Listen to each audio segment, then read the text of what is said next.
جی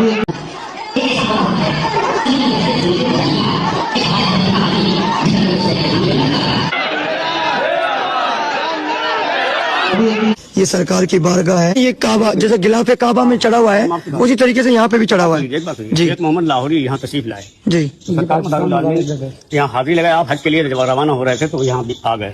جی جب حج کا وقت نکل گیا تو آقا سے کہنے لگے کہ اب تو ہمارا حج کا وقت نکل گیا. رونے لگے تو آپ نے فرمایا کہ میرے 7 چکر لگا لو, میرے 7 چکر لگا لو.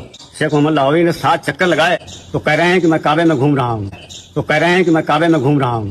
تو اس لیے یہ گھوما جاتا ہے یہاں, تو اس لیے یہ گھوما جاتا ہے یہاں. حاجت مندان جتنے بھی آتے ہیں بس یہیں سے ہاتھ اٹھا کر کے دعا مانگتے ہیں. ادب سے. اچھا یہاں پہ ادب سے جھک کے لوگ جاتے ہیں. بابا کی کیا کرامت ہے؟ آپ کے چہرے مبارک پہ 7 نقاب پڑے رہتے تھے. ایک بھی اگر وہ جاتا تھا تو چرند پرند یعنی پیڑ پودے شجر راجر سب سجدہ ریز ہو جاتے. ایک بھی اگر وہ جاتا تھا تو چرند پرند یعنی پیڑ پودے شجر راجر سب سجدہ ریز ہو جاتے. اس حتیم کعبہ میں ابھی بھی آپ ویڈیو لگائیں لائیو, اتنے بڑے بوٹ پہن کے نا فوجی کھڑے ہوتے ہیں سیکورٹی والے حتیم کعبہ کے اندر, اور وہ ویڈیو اس لیے باہر آ جاتی ہے کہ وہ نماز پڑھ رہے ہوتے ہیں تو وہ نماز پڑھنے والوں کے ساتھ وہ آپ کو کھڑے ہوئے نظر آئیں گے. مجھے بتائیں اگر یہ مسلمانوں کا بت ہوتا تو مسلمانوں کے فوجی پولیس والے شرطے وہ ہرکارے اتنے بڑے بڑے بوٹ لے کے کعبے کے اندر کھڑے ہوتے, جوتی اتار کے نہ جاتے. اور پروٹوکول بھی ہے کہ جوتی اتاری جائے.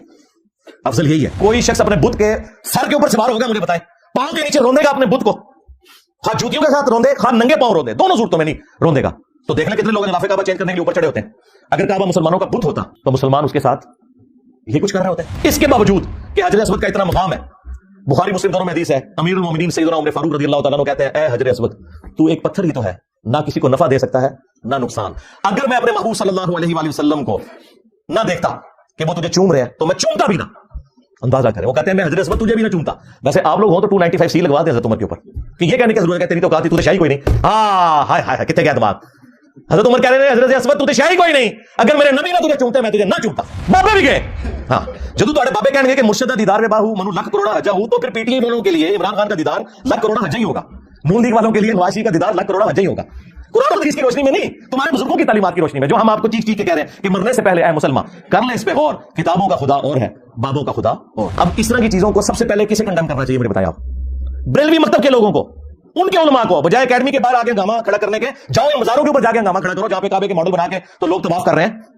جن مزارات کے اوپر ہیروین چرچ بک رہی ہے, بدکاری کے اڈے بنے ہوئے ہیں, ان بزرگوں سے کہو کہ حضرت آپ لوگ اپنی ڈیوٹی کیوں نہیں پوری کر رہے. یہ جو حدیث ہے بخاری مسلم کی کہ مجھے اپنے بات تم سے شرک کا خوف نہیں, اس حدیث کی شرح میں بدر الدین عینی جو حنفی تھے, عمدۃ القاری انہوں نے بخاری کی شرح لکھی, اور فتح الباری لکھی ابن حجر اسقلانی نے, دونوں ایک زمانے میں ہوئے ہیں, ایک شافعی ہیں ایک حنفی ہیں. دونوں نے لکھا کہ اس سے مراد پوری امت نہیں ہے, امت کے کئی گروہ مشرک ہوئے ہیں, اس سے مراد ایک گروہ قیامت تک حق پہ قائم رہے گا. یہ سب کو بتائیں, انہوں نے جان بوجھ کے ڈھکوسلا مچایا, 2 نمبری کی ہے. آج شام کے اندر ہزاروں لوگ علی اللہ کہتے ہیں, نعوذ باللہ, جن کو شیعہ نے خود کافر قرار دیا نصیریہ کو, تو وہ شیطان کے ماننے والے تو نہیں ہیں, اللہ رسول آخرت کے ماننے والے ہیں. مسلمانوں کا ایک فرقہ ہے نصیریہ, وہ پھر شرک کیوں کر رہا ہے اگر شرک ختم ہو گیا؟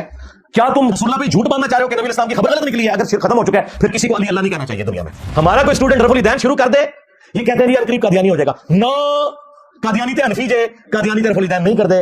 ہاں حنفی بریلوی, حنفی دیوبندی, حنفی قادیانی. اور ابھی جو ان کا خلیفہ ہے اس کی ویڈیو ریکارڈ ہے کہ ہم امام حنیفہ کے ماننے والے ہیں, ان کے مقلد ہیں. جاؤ قادیانیوں کی عبادت گاہ میں, اگر وہ رفع الدین سے نماز پڑھ رہے ہو نا ہمارے بھائی, اور اگر بغیر رفع الدین کے تمہاری طرح نیچے یوں کر کے ہاتھ باندھ کے نماز پڑھ رہے ہو پھر تھوڑے برا بس بس ہمارا نکل گئی. ہاں جی صاحب کی زبان بڑی سخت ہے, اور ریئلٹی سختی ہوتی ہے. الحق مر, عربی کا محاورہ ہے, سچ کڑوا ہی ہوتا ہے. سچ اگر میٹھا ہوتا نا تو 40 سال جس شخص کو صادق اور امین کہتے تھے نا تمہارے بزرگان دین, انہوں نے راتوں رات ان کو مدینہ شریف ہجرت پہ مجبور کر دیا تمہارے بزرگان دین نے.